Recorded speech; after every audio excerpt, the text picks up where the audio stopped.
Keeping venomous reptiles is an unforgiving hobby, requiring proper training and lots of experience. One simple mistake can be the difference between life and death.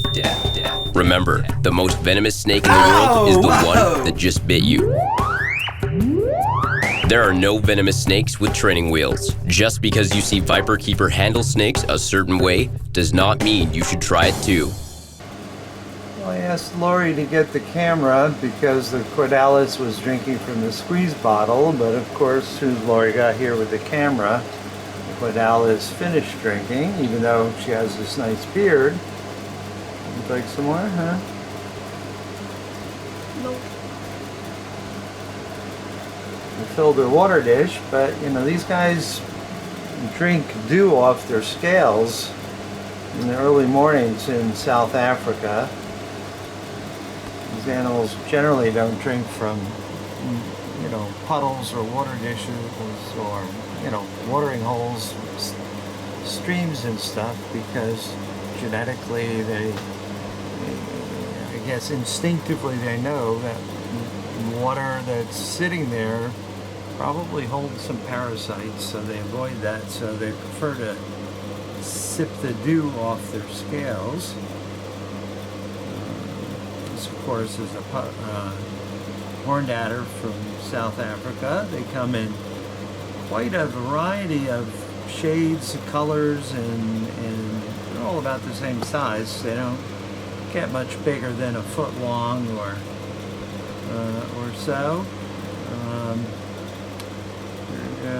Very adorable little snakes as far as the Bitis group. I don't breed them because usually the female will eat the male at some point. Hopefully at least he had the opportunity to breed before he becomes the meal. So I'll let her settle down and we'll feed her later. Let's see what the other one does. This one I think is actually the female and not the male. This one is quite the feeder.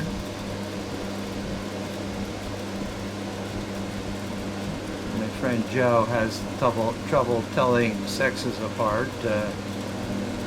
So subsequently, although he says that he's sending me a pair, sometimes I don't. I get the same sex. This one hasn't started drinking. Probably the camera's got it freaked out. Yeah, probably.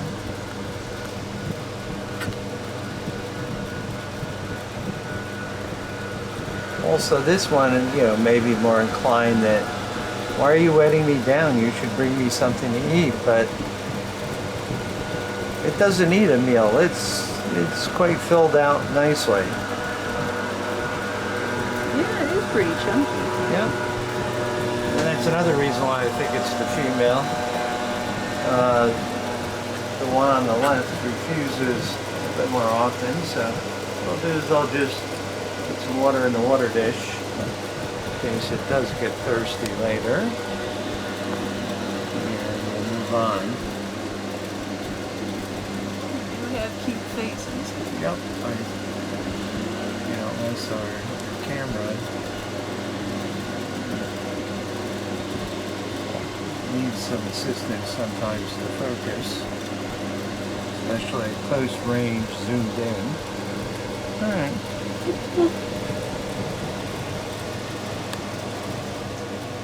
We'll visit the saw scales. This one shed and I fed this week.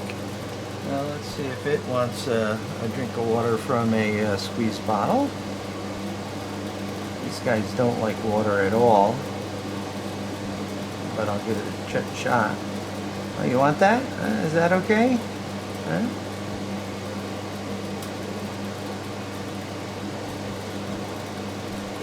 Let's see how nice and waterproof he is. Water just sort of sheds off his skin onto the piece of cork bark. You just ate a live hopper, and of course I don't show live feeding.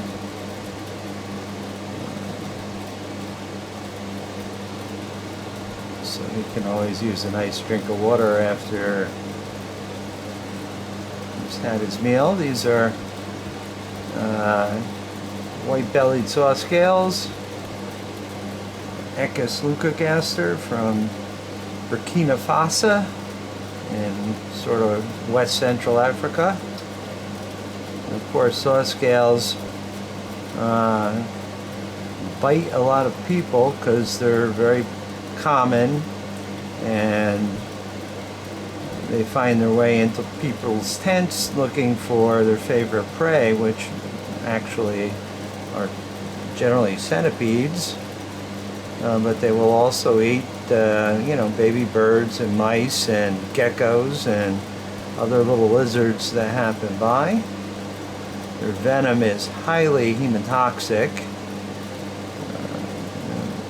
causes a significant coagulopathy. There's local cytotoxins and snake metalloproteases that will cause necrosis.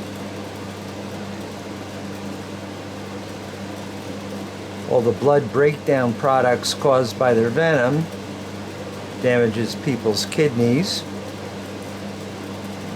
Usually, snake bites in developing parts of the world are very serious matters because of the lack of healthcare and healthcare system. And usually, the people out working in the fields and such, gathering food and such, the ones that get bit the most, and that impacts the income of the family and has a cascading effect. So snakebite is a global health problem, and part of the problem is there's insufficient anti-venom available to these people.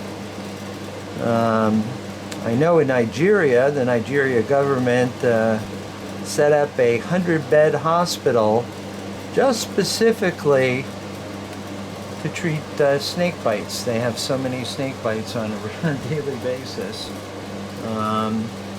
And stock it with doctors and nurses who know what they're doing, as well as anti-venom for the variety of snakes that are present in the area and cause the most grief. Was that tasty, huh? Did you like that? Alright, so we're going to close this up and let you digest your meal and have a nice drink of water. I could piss it off by spraying the whole cage down because they don't like water, but I won't. How are you? Did you have a mouse? Huh? You did. I didn't see a mouse in there, so it's got to be in you. Would you like to try some water? Notice how I am not trying to put my fingers in the line of fire.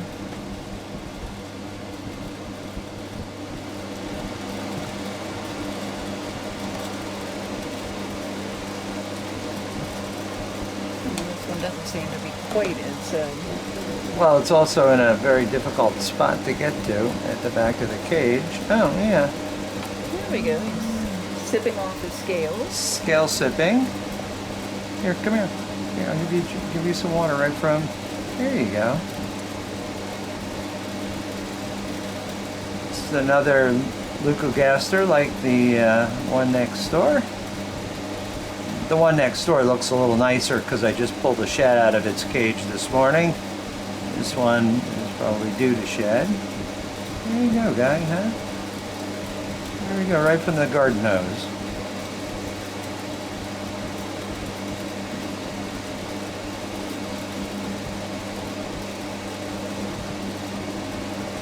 These are probably going to go to a venom lab that actually produces venom, extracts venom that goes to a company called Interserp in Spain, which makes very good anti-venom for African snakes.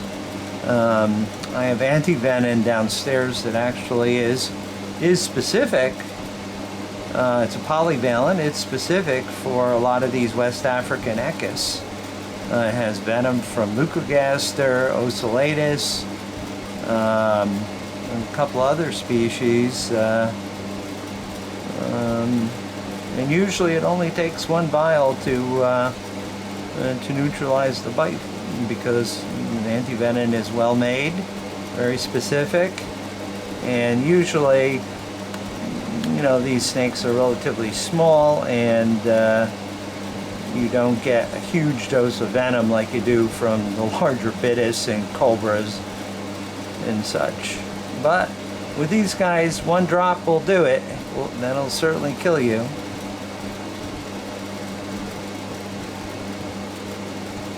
But I think most of the time these guys just inject enough to send you scurrying, because venom is a very costly substance for them to produce, requires a lot of energy. Therefore, they don't want to waste it on something they're not going to eat. If they have to use it for a defense, they use it. And that's usually because somebody steps on one of these or flips over a rock, or it gets into the tent at night or the sleeping quarters, and an unfortunate encounter ensues. Hi, how was that? Was that tasty, huh?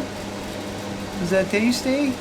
You're not used to being out and about so much, are you, huh? Would you like some more? I can give you some more.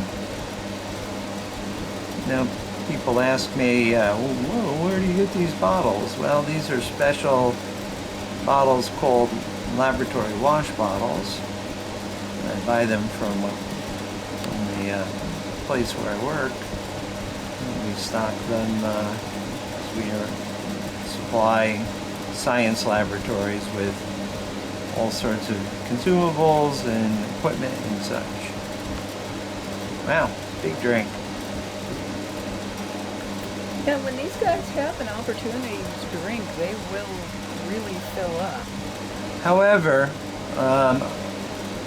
I did see one other keeper boasting about giving these a bath once a week. So saw scales do not like to swim, although they can swim because, you know, in these desert areas, flooding does happen in the rainy season, and the snakes and the people head to high ground, and that's when a lot of bites occur. But no, this snake doesn't get a bath. At worst, it gets misted down a couple times a week. And usually I mist the walls of the cage and not the snake, because that really makes them unhappy. Oh, that's really nice, huh?